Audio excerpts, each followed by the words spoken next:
Chapter 1. Olivia.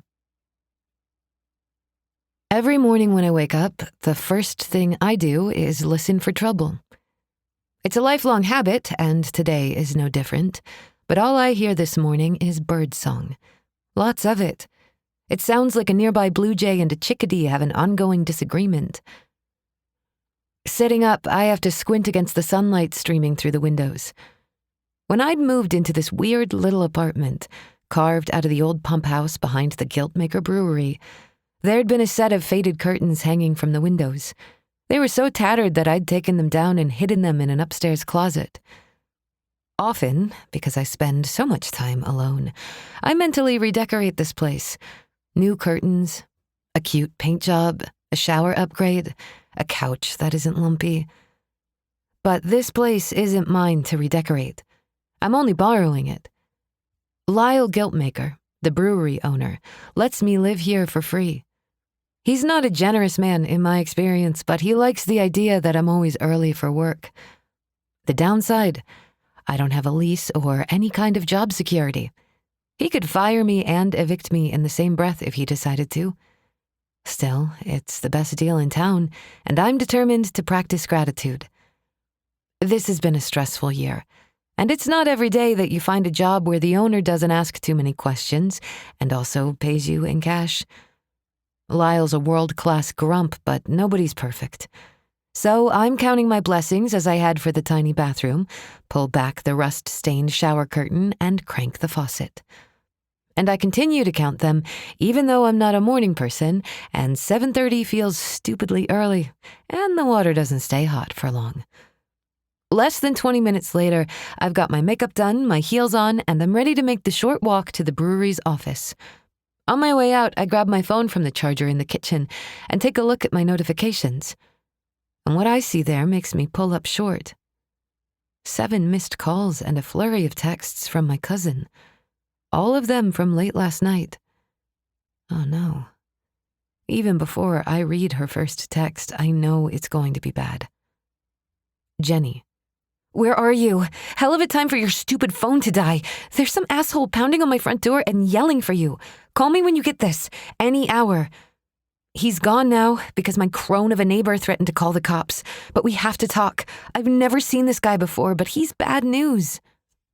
There's more, but I don't read it because I'm already calling her back. Hey. Jenny answers sleepily. You okay? I'm fine, but God, I'm so sorry. It's not your fault, babe, but I'm scared. I bet. No, I'm scared for you, bitch. He was asking for you, and then he said... She takes a breath. Tell that whore that somebody saw you two at the Busy Bean last week. Now I know which county she's in. Tell her that Razor hired me to find her, and I'm really good at my job. I can't hold back my gasp. Oh, no. Yeah. Jenny says hoarsely. I told him through the door that you refused to tell me where you're living, and he was wasting his time bothering me. Did he believe you? Probably, yeah. But he made himself a nuisance anyway, just to see what I'd do. So you've got to be really careful, okay? This man was a scary dude. I gotta look at him through the peephole. What did he look like? Like he could snap us in half. Big shoulders, muscular, lots of ink, brown hair, dark eyes. She lets out a nervous laugh. Honestly, he was exactly your type.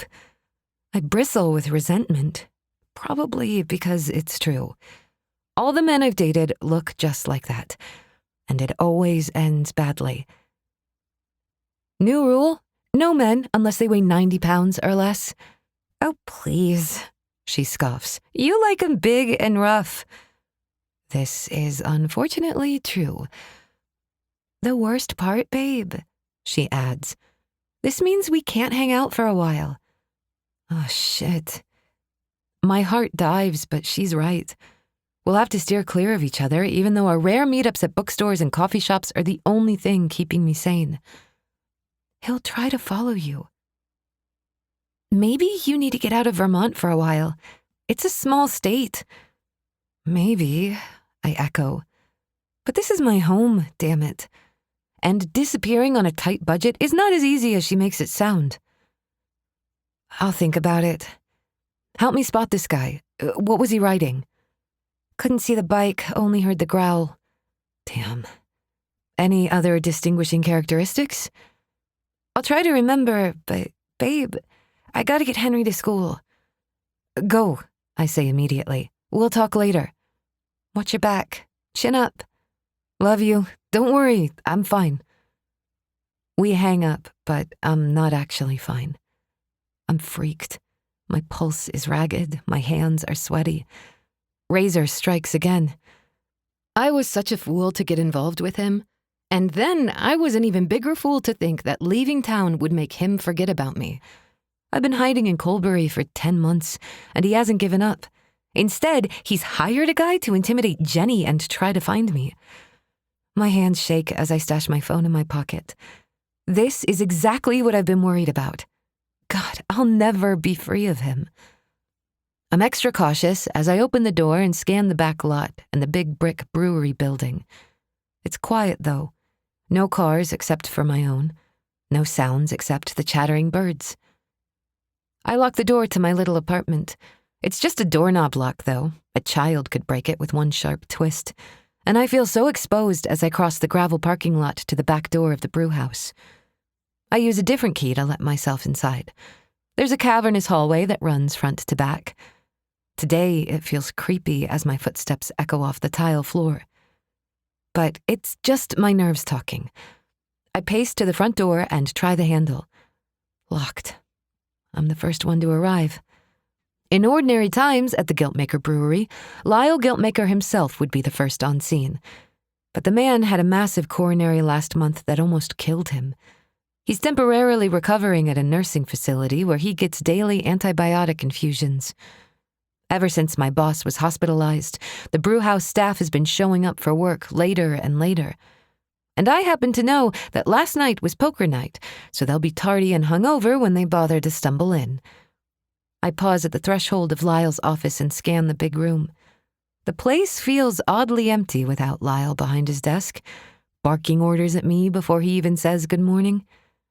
Can't believe I actually miss the old grump. After opening a window to let in the morning air, I take a seat at the big old desk, because it has the best view out the window. And I pick up the stack of receipts that Layla, Lyle Guiltmaker's daughter, left here for me yesterday. As the bookkeeper, it's my job to enter them into Lyle's old-fashioned ledger system. If I had QuickBooks, this job would be done in 5 minutes. But Lyle is eccentric and insists on a strictly paper accounting system. Today, I don't mind it. I need something soothing to occupy my thoughts, and numbers have always been my love language.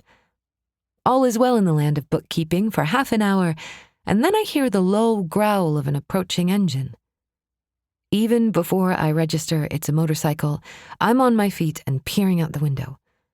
I have a perfect view of a biker swinging into the lot and parking by the brewhouse's front door.